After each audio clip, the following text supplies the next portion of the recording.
Good morning, world. Let me cut this light on right here. My wife forgot to put the light on. Bam, that's a little better. This is another episode of the Purpose Pod. Welcome. We're getting all situated. The main goal of this podcast is to set you on a path towards your purpose. So if you're interested in gaining more wisdom and knowledge and you're interested in transforming your life through entrepreneurship, personal development, and taking your business or your life to the next level, this is the podcast for you. Today is a special day because we're talking about money. Everybody loves money, but you need to know what to do with your money. So I'm going to bring on the great Miss Tatiana Pisarski. Hello, welcome, Tatiana. Hi, how are you? Hand claps. Hey, Tatiana. Nice seeing you. The green is awesome, and I'm gonna say this again, but the background is so amazing. Thank you. You like it? It's show the world that your background. Trade and trying. Love awesome. Charlotte. And the green, UNC Charlotte, get it? You got the green on, and I'm over here. Yes, 49er. You're a 49er too. Yeah, I'm a 49er, soon to be graduating in December. So you went to UNC Charlotte, and so go ahead and introduce yourself, where you're from, and your background, financial, school stuff. Like, go ahead and tell us about that. Yes. So I'm originally from Republic of Moldova. I had moved to Charlotte in 2000 with my parents. I was in 8th grade at that time. Finished middle school, went through high school. Ended up going to UNC Charlotte, where I studied finance and economics. Loved the school. I wasn't that involved while I was there. I was working at the same time. But after graduating, I decided, to get involved. And recently, past few years, I've been, more involved with the school and currently sit on the Alumni Board of Directors. And it's a great school. I am telling you. Yeah. The university doesn't get enough credit for what we have to offer. The green got to support 49ers. Go Niners! Yeah. That's awesome though. So how was your college experience? Was it were you did you struggle at all, or did you just fly through it? It flew by, I don't even remember much. It seems like such a long time ago, 15 years, I think. I was class of 08, a long time ago. But now I wish, looking back, I wish I would have done more, attended more groups, gotten involved, more into more projects and things. We didn't have a football team. I should have attended some of the games. I didn't, which is unfortunate. So now I'm trying to make it up, and we go, my family and I would go to the games and we go to the events. Yeah. That's good though. So you and your family, so your husband, you got kids and stuff, right? So what's your family looking like? Yes, husband, he's actually from Ukraine, and 2 kids, 9 and 7. So we're all kind of at home trying to manage homeschooling and working from home. Yeah. Craziness. Are you having to teach them at all? Like, are you having to be more of a teacher? I am not a good teacher. No. No, my son told his teacher, he said, Ms. Kemp, please email my dad assignments because he's in charge of our homeschooling. So clearly I was fired from that job. Oh, wow. You got fired. You got fired as a mom teacher. As a teacher, which I'm fine with, to be honest. Yeah. There are things that you're good at and there are things you're not. That's true. See, that's lesson number 1, guys. There are things you're good at and there's things you're not good at. And it's fine to accept that. And it's fine to accept that. So it's okay. It's not failure. It's just, it's not for you, right? Exactly.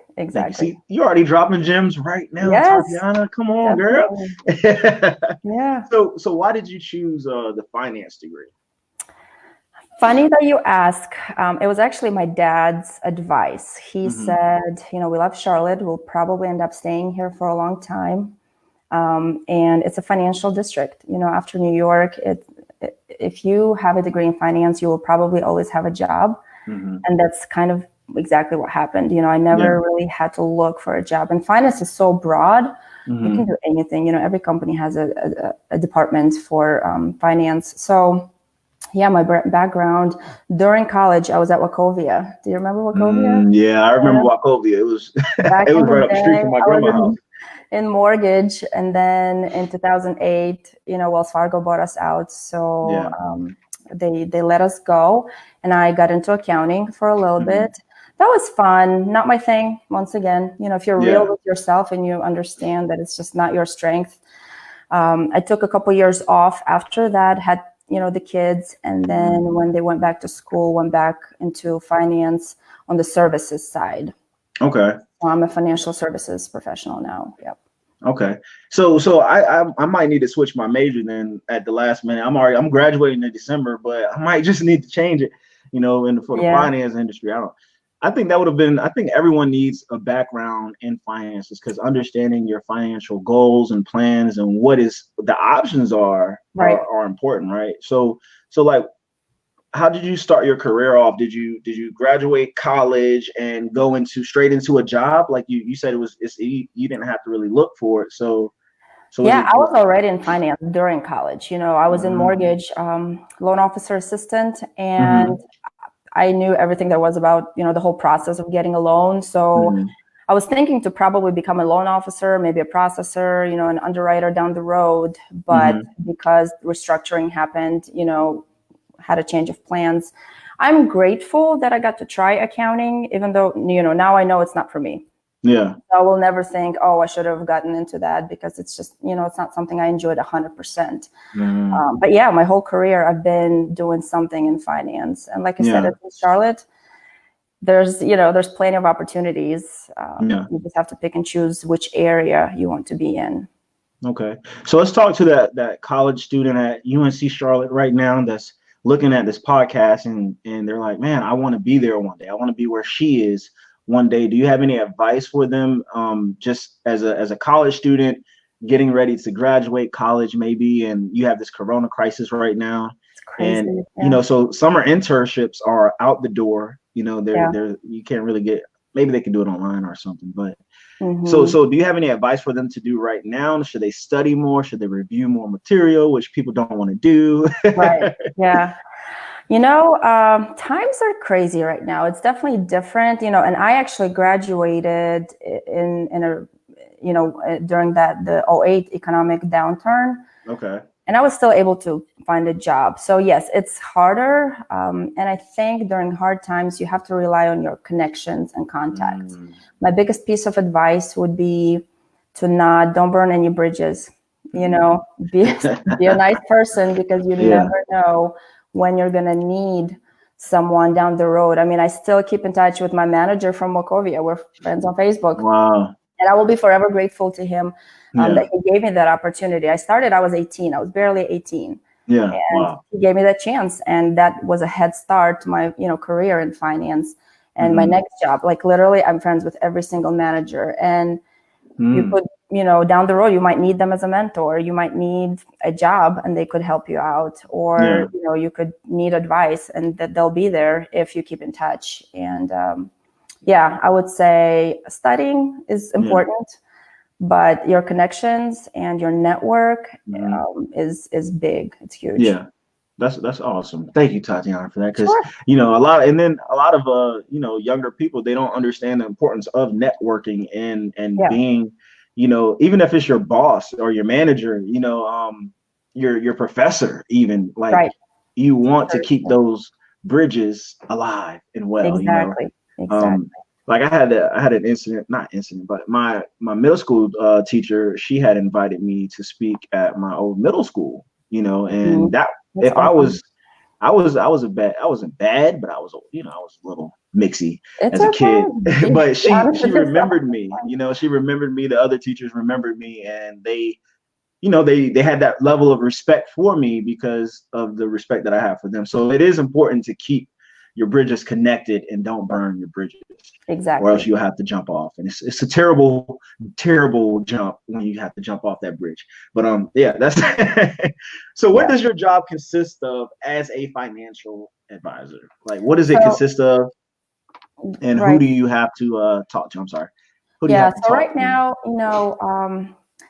part of the reason why I got into financial services is because as an advisor, you can work with anyone. You can, whether it's an individual, it's a family, or it's a business. Like I said, finance is one of those things that affects everyone in some shape or form.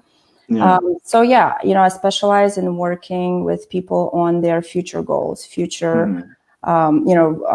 financial goals and strategies, how to reach those goals. And it looks different for everyone. Someone might be starting from scratch, from zero, just graduated, just landed their first job. Where do we start? How do we put a decent plan in place? To, maybe someone else who is in the accumulation phase where they have a family, a mortgage, that they're wanting to save up maybe more than before. Yeah. What's a good way to save as much as you can to make sure you have a nest egg down the road? And then also we'll work with older folk who already have everything accumulated. Yeah. And how, we'll come up with tools and strategies for them to enjoy retirement because they've done all this planning. Now, it's your money. You got to enjoy it. So yeah. So you work with people in every stage, so it's never like, oh, I just graduated college. It's too early to get a financial advisor. I am telling you right now, the earlier you start, the better. Because really, as far as, retirement planning, it's two things. It's time and money. The more time you have, the less money you can get away with putting, you don't need as much money because you have the time to let it grow. If you don't have the time, you have to put away more money. So the earlier you start, the better. Yeah. I wish I really would have started early because, I'm still growing, and we'll talk some more offline, But it's important. And to your point, you mentioned it earlier, people don't know enough. I really think they should start teaching kids in middle school, basic budgeting, basic saving, investments. It's a lot of information and people get overwhelmed. And because they get overwhelmed, they end up doing nothing, which is the worst thing you could do. Yeah. So you understand that part as well, like investments. You do the whole So what kind of investments are there for people? I know it's a lot, but like maybe name like 2 or 3, things that people could invest in, so that they can make more money off of their money, right? So it really depends. Like I said, every person is different. When you try to come up with a plan, it depends on your risk tolerance, on your goals. Like, what are you looking to do? Are you looking to preserve what you already have? Income or capital preservation. Are you looking to accumulate? And anytime we sit down with someone, we first take a look at their current situation. What does the big picture look like now? And then we'll make suggestions, we'll make a couple of recommendations. And what they do with that information is up to them. Our job is to try to help them make that first step. As far as investments, it really depends. Some people don't mind risk. They could go into more risky type of investments, mutual funds, stocks. And some people don't believe in the market at all. So, and they want to stay away from the market. There's Christina. Hey.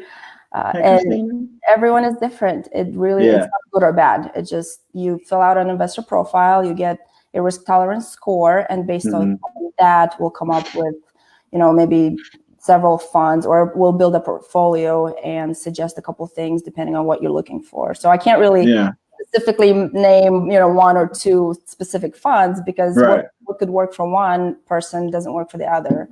It's very customized. So. Okay. And that's good though, because it's for everyone. And I had, for me, and this is why this is good for me, because for me, I was so afraid to start with a financial advisor because I was like, yo, I'm poor, I'm hurting, and I don't what money do I have to invest in my own life? And it's just like, you get used to spending everything you have. Well, that's a problem. That's a problem. Yeah. If you automate saving, it helps. If you put money away before it even gets into your checking account, so you don't see it, that it's available to be spent, that helps. Yeah, it does, because when I see money in my account, I literally go, oh babe, what do you want? You want use this, or you want? I start going. I can go to Target for some food, and I'll end up in the electronics section, and I'm like, oh, my wife needs this too, and I need this, so. Sure. So being financially, having a financial mindset, is important, and it isn't taught, but so what are some things that poor people? You're only poor if you think you are. First you're only of all, poor if you think you are. Thanks, Brooke. Yeah. But you're right though. You're only poor if you think you are. So I'd say when I was broke. All right, so broke. Okay. Let's go with broke. Like Sure. broke is half poor, half not poor. It's like it's almost like Broke drowning, is but you gotta fixable. oxygen. You can fix broke. You can fix broke. Oh, come on with the let's hashtag that. You can fix broke. Come on now. Come on. Hey Dana. We can fix broke. We can fix broke. So for people like me, Alan Sim, I'll put myself on the block here. Okay, let's put Alan on. I'm not gonna put myself all the way on the block, but I'll put myself on the block a little bit. So I think that uneducated on the financial literacy, just afraid to start trusting someone with my money or trusting someone with my account information. So let's talk about that first. Like, there are a lot of people who want to do better with their money, but they're afraid to even just be, it's like transparent with their money to someone, that they could trust. So how do you build that trust with people so that they can start? Trust is huge. I mean, if people don't trust you, they're not gonna, trust you with their money. Yeah. You really have to work on building that trust and the relationship itself. If you think about it, it's like going to a doctor. If you know you need help, are you not gonna go to a doctor to get that help? Just out of fear, thinking, oh, I don't want them to see me naked. Well, they have to, because they have to identify what the problem is, so to speak. So similar to that, you have to kind of overcome that fear. Yeah. But yes, finding a good, trustworthy advisor is important. So I would say that first step is probably the hardest, but once you get over that, down the road, I'm telling you, you will be so grateful that you did it back in the day. So get naked with your finances, people. Get naked with your finances, okay? That's I'm not what I said. Hopefully no one. It was an example. I know that's not what Tatiana said. I just said it. I said it. Tatiana didn't say it. Don't sue her for that. Sue me. I'm just playing. But you do. Like, I actually sat with someone a couple of months ago, and we sat down, and I felt completely naked. Yeah. And and if anyone's just joining in, we're talking about being transparent with your finances. And that feeling as if you were naked. Okay, so we're not talking about nakedness. We're just talking, but really, I felt so ashamed. I was like, man, I should have more money saved. I should be in this position in my life. I'm 31. Like, what's wrong with me? And I was embarrassed, but I felt almost restored after the meeting because I had a sense of direction. I knew where I needed to go. He was like, all right, Alan, you know what? Let's make these moves so that, you could be better off, and it was just a friendly, it's almost like we just met up so he could just tell me, what I needed to do, because is there a level of where you may not need a financial advisor yet, or is it more so? I would always recommend talking to someone, even if you don't think that you're there yet. Just having the knowledge will make you more prepared for the future when you are, when you are ready. But honestly, I can't think of when. Like I said, the earlier you start, the better. And to your, you said that when you met with an advisor, you felt very open and maybe vulnerable. And I can tell you from an advisor's perspective, what we're thinking, no matter how bad the picture looks, we're thinking, I'm so glad this person is ready to change that. They're making a step now. So it's not, we don't judge because everyone's different. We've made mistakes. We've been in a bad, we've had our picture not perfect before. So the whole judgment thing, it's not there. Well, with me anyway, hopefully every advisor, we try to not judge. The important thing is coming up with a solution. How do you get out of that picture? How do you get better from now on? Just like a doctor, they're trying to make you feel better. So you're the doctor you're the money doctor. Ooh, you should go by the money doctor. Tatiana, the money doctor. I mean, something like that. Yeah, and I mean, I don't know how many people are just okay with going to the doctor or their first time going. Let's think about this, folks, because we're going to walk through this journey with Tatiana so that we can all end up hitting her up after the show and be like, I need you, Tatiana. So my goal is because everyone needs financial literacy. Everyone needs help financially. And I mean, people just got a free $1,200 probably. Maybe if you make a lot of money, you didn't get that $1,200. But, some people got an extra $500 for having kids. I was like, baby, let's have a kid right now, and then so we can get this money. And tax credits.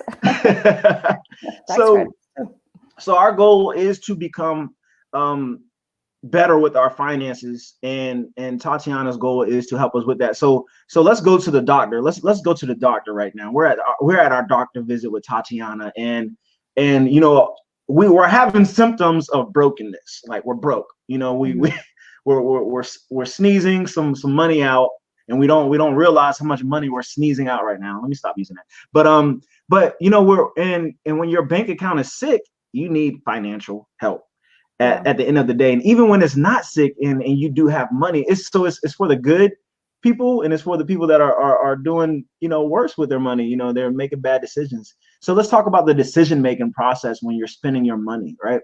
So how do you spend your money? How wise are you when you spend? Do you have like a chart and you're like, all right, I'm only going to spend $100 this month? Or how do you budget, you know?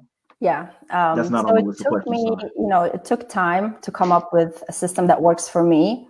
So what I do, I have each, you know, our income coming in twice a month, weekly. Mine looks a little different than my husband's, but whatever income comes in, I divide it into, you know, we have our food budget, we have our mortgage, we have whatever loans need, you know, are due, expenses, utilities, all the expenses listed out, and they get deducted from that income that's coming in. So as far, you said, how do we fix broke if our account is sick? You have to make sure you have something in your savings. You know, if there's one income, usually we recommend 6 months worth of bills saved up. If there's two incomes in the household, you know, maybe 3 to 4 months. Because if one loses their job, you still have the other one to rely on. Having 3 to 6 months of bills is extremely important, because if you don't, it's going to be so much harder to get ahead. Something always comes up. If you have cars, if you have kids, it is, you know, talk about an expense right there. And you have to be prepared, because otherwise, you know, it's like a mouse on a wheel. You can't jump out of it, because there's always something coming up and kind of making you backtrack. So savings is probably the first step that I would say. And as far as monthly budget, you have to make sure you allocate retirement money out of that, you know, make it work into that budget. Your expenses, you're going out, everything has to be budgeted for, because if it's not, it's chaos. And then you have no idea what's going on. At the end of the month, you're sitting there asking yourself, where did the money go? Because you didn't budget, you didn't follow the money. Oh, come on, you did. Somebody get me a rock. I'm about to throw that, Tatiana. It's real. You have to be real with yourself. And that's you're so real, Tatiana. I'm like I always like you. I knew you was a good person. I just do it. Hey, it is what it is. You know, life's short. So So people not following the money, and I have a little Excel spreadsheet now that I'm trying to be more conscious of my money and my spending. And where my bills are, like your bills don't really change unless you pay off, you know, like your car or your credit cards or whatever. So I have a consistent, like, oh, this is the money that I'm making, you know, throughout the month, and this is the money that I have to spend. So a lot of people may have more money going out than they do coming in, and I don't know how that works. They may have to call some friends, like, hey, I need $500. Call their, you know, their mom, whoever, and they're like. So they're not bringing enough money in. So what could people do? Should they investments then, right? Or what? Well, you have to have money to invest in the first place. You know, if they have too much going out, there's two ways to fix that. You either have to come up with other ways to bring income in, or you reduce your expenses. You know, and sometimes you have to do both. Whether, you know, as far as the second income, it could be temporarily just to cover those debts that are draining your account, or, you know, if you're able to kind of eliminate some of the debts and expenses, that could also increase your monthly cash flow. But sometimes you got to get creative, but it has to be done, because the longer you wait, the more you put, you know, you put it on the back burner, it gets so much harder to do it down the road, especially after you have kids. I'm telling you, the kids will get you financially, but you know, it's worth it. It's worth it, but it can hurt. If you're not prepared, you have to be prepared. So you talked about like retirement and using, putting money towards retirement, right? Yep. What options are there? Because I know people are really afraid of what the financial industry is going to look like maybe in a couple of years. People are like, oh, it's going to crash, or all of this stuff. Right. So what is your advice, or what do you perceive things happening in the near future? So what do you see happening, and how should people prepare for the next 10 years? Like, I think that's a good question. So we are in the middle of a crash right now, and Okay. it looks a little different than the one in 08 or 2000, because it affected the whole world globally. Not like in 08, it was mainly the mortgage crisis. It's not a specific industry, and we've never had something like this before. So there's a lot of chaos going on, but over time, the most important thing I think is that that first step. Right now is a good time to start investing, because the market is down. The stocks are, the prices are lower. If you've been thinking and waiting, now is the time, because the point is to buy low, sell high. Well, right now everything's low. Yeah. So if, for anyone who's been looking or thinking to kind of start an IRA or an investment account, right now is a good time, just because, yes, the market crashed, but over time, in the next, 20, 30, 40 years, it will come back up, because the market always recovers. We don't know how long it will take. And retirement is a long-term game. It's not, you're not investing for a year or two. Right. Down the road, years later, you will, it will recover and you will make money. You just got to start at some point. Because if you wait, nobody knows where the bottom is. And another 5 years, well, you just lost 5 years of, potential gains. Right. So. Okay. Does it take a lot of money to start, planning for your retirement? Is it like a $20 thing, or is it like a $200 thing? So you can start, open a basic retirement account with $500, and then maybe put $50 a month into it. And $50, yes, it's still money. It's a lot of money to some people, but if you can maybe pull it out of going out, or seeing an extra movie out, or whatever other expense that you can eliminate, and redirect that money towards retirement, I think it'll be worth it long term. But yeah, you don't have to be a millionaire. You don't have to have a lot of money to start. You can start with very little and build it up over time. Okay. And so, like, I want to know, for retirement, right? Is there a certain way we plan, like, oh, I'll need this much money, for my retirement? Is there a way that we could kind of figure it out? Because it's different for everyone. Right. Yeah. So we have calculators, so to speak, where we plug in your numbers, how old you are, when do you want to retire, how much money will you need in retirement, how much money will you want to have, to live off of in retirement. And that's your goal. And then we come up with a plan. How do we get to that amount? Okay. What does it look like starting today, depending on how much time you have? What does it look like? And kind of, play with the numbers, so to speak. But yes, everybody's plan is different. First, we try to identify current situation and what the goal is, and then put or make suggestions how to get there. Yeah. Okay. So I don't want you to drop any names, okay? But could you give us an example of maybe someone that you've done business with that, like they came to you, they were like, hey, Tatiana, I know someone said earlier they've been working with you since they were like 18, 16, what was it? 21. She started at 21, Christina, right? I don't want to use Christina though. So let's just say, not anyone but Christina, but like, give us an example of like what the process looks like, jumping in. So we're already becoming aware that we need a financial advisor. We need help planning for our retirement. We need help finding investments. And before you answer that question, do you do anything with stocks and trades and stuff, or are you familiar with that? Well, of course I'm familiar with that. Of course I am. Yeah. So mostly, most of my clients, we go through mutual funds for investments. We are able, we have a platform, we can do individual stocks if that's what the client wants. It just depends on what they're looking for, what they're looking to do. Back to Christina. She's actually a realtor, and I can brag on her. She's not going to mind me, using her as an example. Christina came to me maybe like a year, 2 years ago, and I was impressed at how much she wanted to learn. Being so young, usually at 20, 21-year-old, they don't care for financial planning. They don't care to put money away. They're just trying to enjoy their money now. And with her, she made that first step and she understood the importance.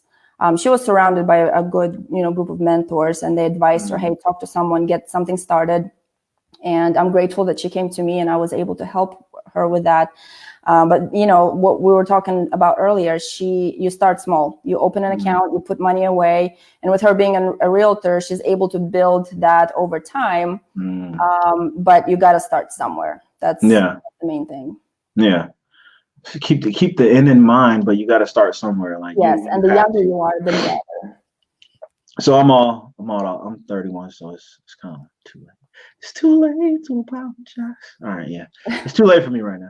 No, it's never too late. But I do want so we're gonna talk more. It's okay, because I want to. Everyone should want to prepare the future or to have a better road for their children or their children's children, like to provide for their family and have money, for when you go away, like when you're not here anymore, right? Like legacy. You want to leave a legacy for your family.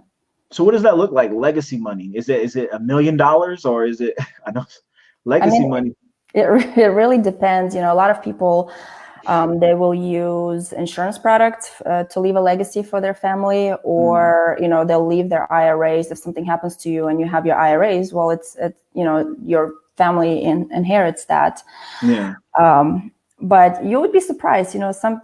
Most people do not worry, but they do try to give their kids a head start. And we have strategies where you can open an investment account for your child or grandchild.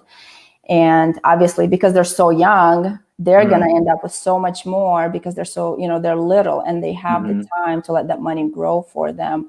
I admire parents that think ahead for their kids and give them a head start. I love it. I think it's important, and obviously if your parents didn't do that for you, that's fine. You can still take care of yourself and start, investing and planning for yourself.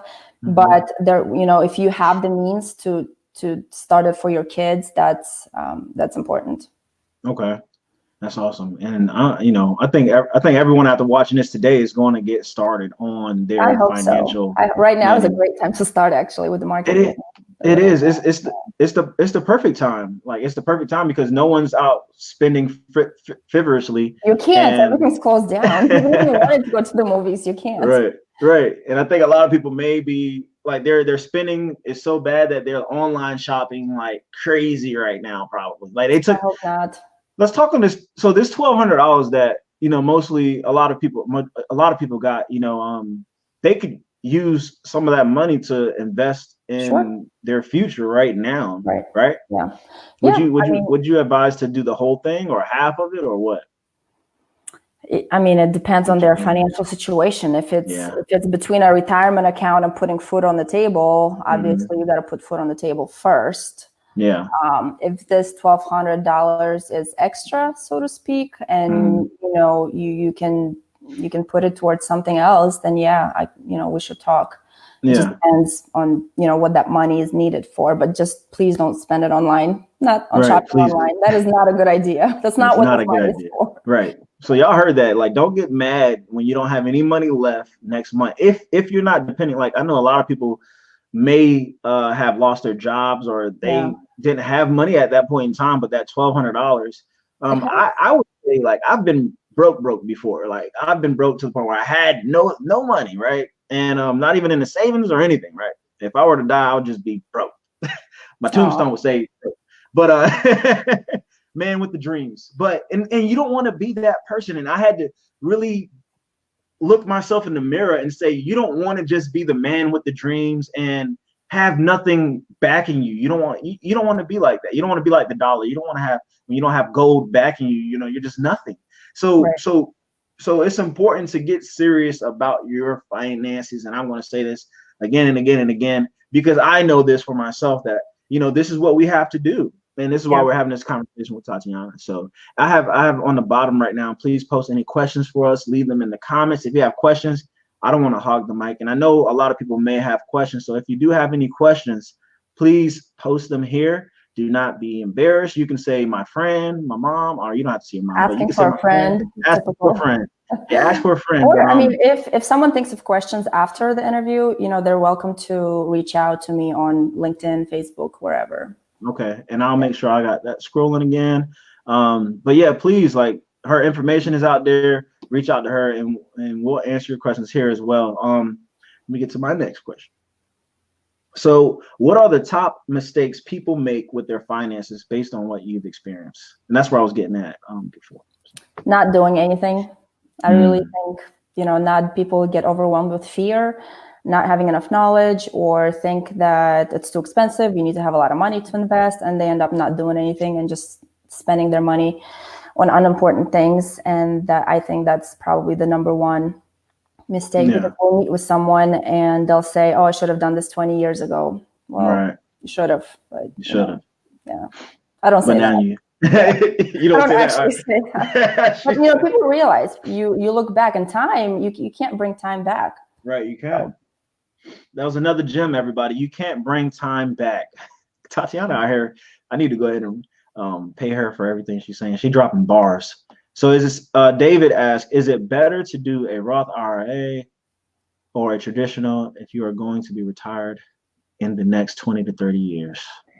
So a lot of people do both to diversify how they will pay taxes. With the Roth, it's after tax. So you're paying taxes on a Roth IRA right now. And then when you distribute down the road, it's tax free, as opposed to it's the opposite for a traditional IRA. You get a deduction right now. So you're not paying any taxes right now, but you will have to pay it down the road. It seems like a lot of people prefer the Roth nowadays, only because the taxes are low, at their all-time low. So, the logic behind it, let me go ahead and pay the taxes today, and then I don't have to worry about it down the road. Yeah. The problem with the Roth, first of all, you have to qualify, it's only $6,000 a year maximum. And even then, if you're making too much money, you can't even have a Roth. Oh, wow, really? Yeah. So with the traditional, it's not a bad tool. It's just that, you will have to pay taxes later on, and we don't know where taxes will be in 20, 30 years. Probably higher, but we don't know how much. So yeah. What's a good company to start with? With mine, of course. And what's your company's name? I'm with New York Life Insurance Company. All right. And you have to make sure, you have to make sure you work with a company that has been around for a while and is financially stable. Because in 20, 30 years from now, they have to be there. They have to deliver on their promise.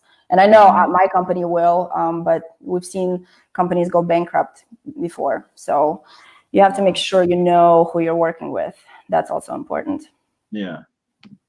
Dana has that's not a question. It's a hashtag. You can't bring time back. Thank you, Dana, for the hashtag. Those were two great questions. Thank you, David and Roscoe. That was great. Anybody else got any questions for us? For Miss Tatiana, not for me. I'm not the money doctor. I have a question for you, actually. Oh, Lord. Yeah, let's go. We're going to get real.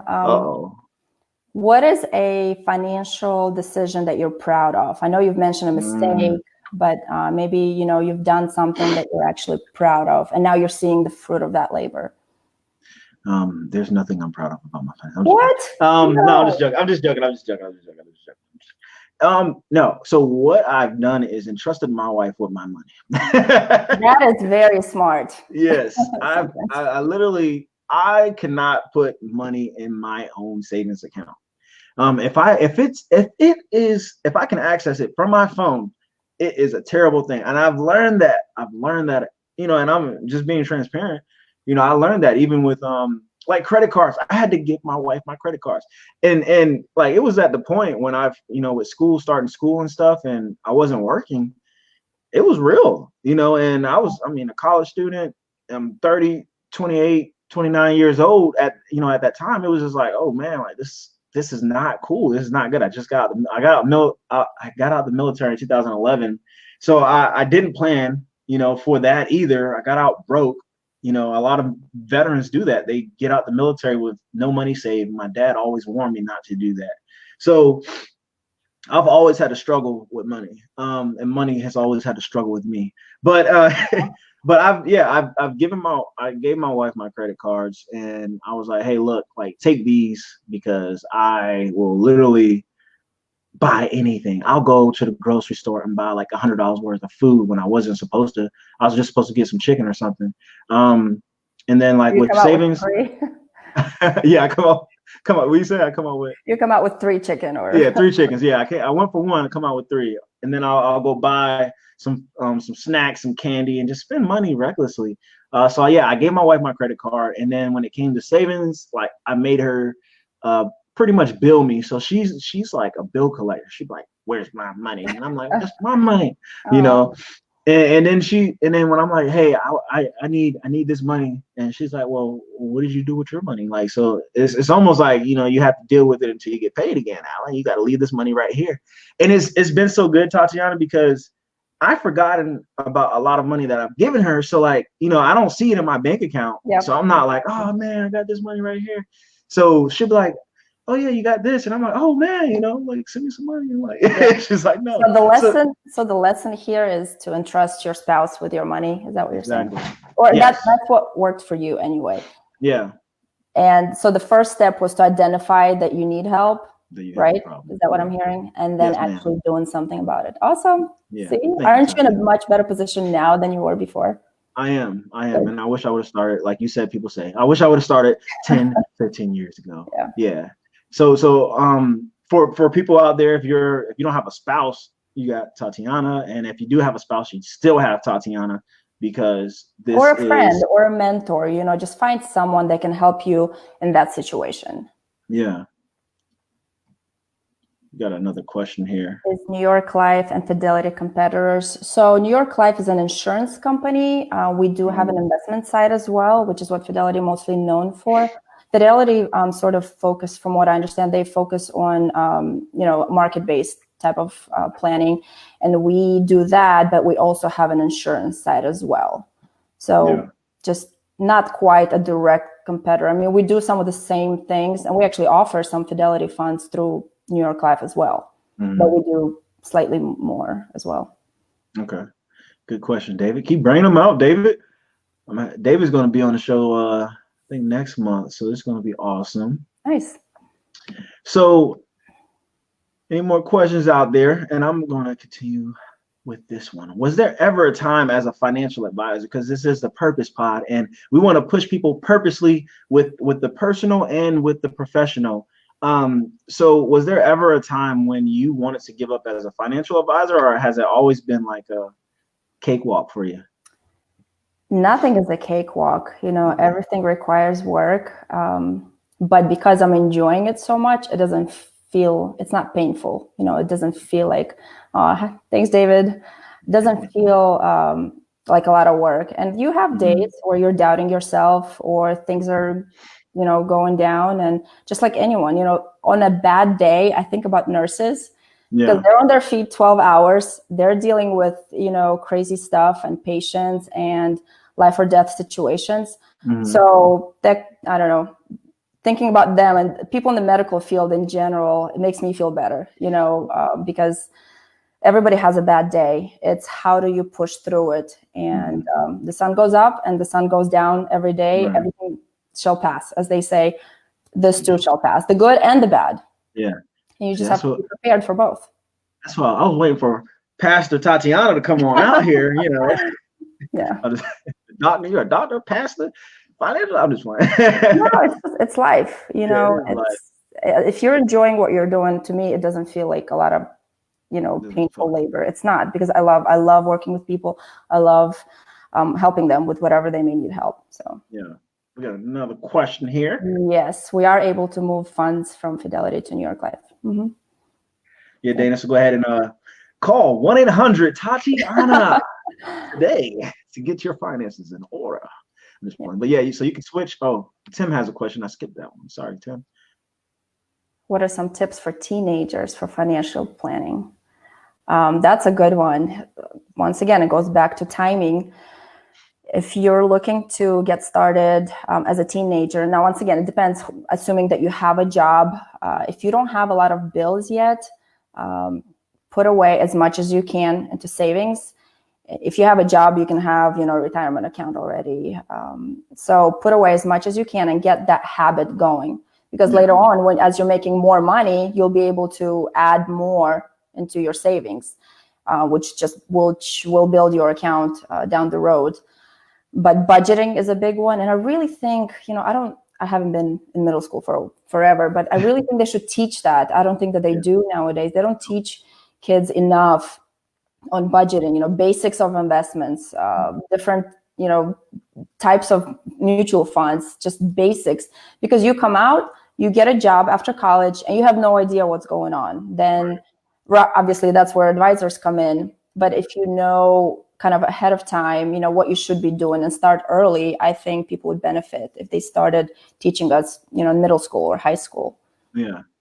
And you make a good point, because they have academic advisors in school, but they don't have financial advisors. Like, why not incorporate that even in the system where, the state, I'm just giving you a dream here, but the state, pays people like you to go to schools and to teach students. Because when you graduate high school, you have years of mistakes that you're about to make, and it'd be great to have someone like you right there, on when they get their diploma and they're like, all right, you're about to go into the industry, or even before that, because you're working in high school, you're getting jobs and stuff like that. And it's never too early to start saving money. And I think it's just that people don't know, or the access. A lot of people don't have access to people like you. They don't know about you. Financial advisor, that wasn't in my vocabulary when I was in high school. I was just worried about sports and hanging out, so, a lot of parents don't teach that. So I guess your advice to parents would be to make sure that have they conversation. Yeah. And you can't just have a conversation with a kid like, oh, just save your money. You got to do it as well, right? Your parents have to, of course, lead by example. Of course. By example. So parents, if you have teenagers, or even if they're not teenagers, it's never too early to learn about money, and how to use money and save money. Like, just bring your kids with you when you do this. Let them see. Because a lot of kids don't even understand, if their parents are struggling. They don't understand, like, the parents are providing food, the kids are wearing clothes, they have a car maybe, and they got a place to live. So the kids are oblivious to their parents' financial situation, So let me see here. Oh, we already asked that question. Sorry, that was a wrong skip. Oh, we already asked. Okay, cool. So yes, those are good questions. Anybody else have questions here? We're in the question phase. And if you don't, Tatiana, do you have any other advice that you want to give to the folks here today?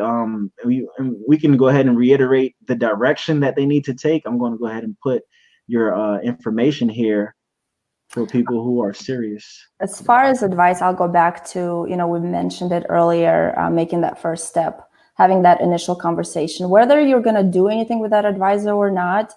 The important thing is having the knowledge. And then obviously hopefully you will, make the first step and start putting money away, and even, teach your kids. If you have kids, lead by example. You can't say one thing if you're not, you can't teach them if you're not doing that same thing. Right. And kids pick up on that. They know when you're lying. So don't do that. Don't be that parent. Don't be that parent. Be a better parent. That's awesome, Tatiana. Like, this is really good information, because we live in a society where it's all about spending. And I think that's why they don't incorporate, financial advising, that's to people.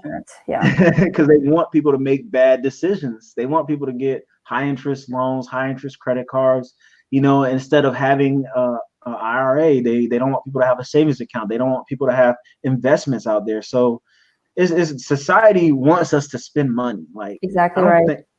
I don't think they thought like, oh, this $1,200 that we're going to give people plus this $500 on top for each kid. I don't think they were like, oh, we want them to put this in their savings account. They were like, no, we want them to go spend it in the economy right after we let them out of quarantine. Yeah. Right. Yeah, you're right. You're right. Yeah. Cool beans. If we don't have any more questions for Tatiana, please email her or contact her on LinkedIn if you have personal questions that you don't want to ask here. Like she said, now is always the right time to start planning your finances, and it starts with speaking with a financial advisor who knows the industry. Like, I don't know anything about saving finances except for what you've told me today and what I've heard throughout, my years. But you're the specialist in this, so why not? Like, people, it's crazy. We go on Ask Google. We go to Google and we're like, hey Google, I have symptoms of this. What is this? And then they see like, oh, you could be dying from this and that and the third. And it's like you get the wrong evaluation, or and so it's better to go to someone who knows instead of going to your best friend who's like, hey girl, just save your money, just do this with your money. Go to someone who's been through the rigorous training and the educational system to teach you this, to prepare information for you. Go to someone that knows. So I'm not going to preach that much. I did want to bring up one item, when you were asking for one piece of advice. Another thing that I wanted to stress is if your employer offers a 401k plan and a match, please make sure you maximize that, because it's free money you're leaving on the table if you don't contribute to a 401k. And just like, with you, it's automated. It goes out of your paycheck before you even see it. And over time, it really does grow. So, whoever your 401k provider is at work, if you have the opportunity, definitely contribute to a 401k. And hopefully your company matches. Yeah. Yeah. If you don't have a 401k at work, you can open your own, IRA with a financial institution, as my own or whichever. But usually the match is a big one because it's free money. Free money. So don't leave money on the table. Yes. Jasmine says, but I need to build. Yeah, Jasmine, I'm telling you, Tatiana right here. You see, she got her IG right here, LinkedIn right here. Go ahead and hit her up. She'll get you straight. And then we'll need your testimonial. Of course, your review, just like Tatiana's clients and friends have posted on Facebook already, how great she is. They already vouched for her. So nice. And I'm bringing her on the show, and I'm not going to bring anybody on the show that I don't trust first and foremost. So yeah. This was fun. Thank you, Alan. Thank you, Tatiana. And I hope that everyone who has questions, please contact Tatiana. Please, please, please. If you need her information and you just can't see the thing scrolling across the screen, contact me and I will give you her information as well. Tatiana, I hope you have a great day, and thank you for coming on the Purpose Pod, and I look forward to speaking to you again. Thank you. We'll keep in touch. Bye. So this has been another episode of the Purpose Pod. I hope you guys enjoyed this episode of the Purpose Pod. Tatiana is great and her information is right here. If you're not following me on Facebook, I have more Purpose Pod videos coming out soon. I have more great things happening here. I'm about to put my Instagram. I'm about to put matter of fact, there's my website. But yeah, so if you're not following Tatiana, if you're not following me, please follow us, subscribe, and reach out to Tatiana, because this money thing is serious. Take your money seriously. Go to the money doctor, Tatiana. But yes, Brunch and Ties with Brunch and Heels is coming back soon. And lastly, quick plug, Alan Levi Speaks has written a book. So please go ahead and get your copy today. But that's all, folks. So I hope you have a great day. I hope you enjoyed this conversation and live your life to the fullest, but save your money. Peace.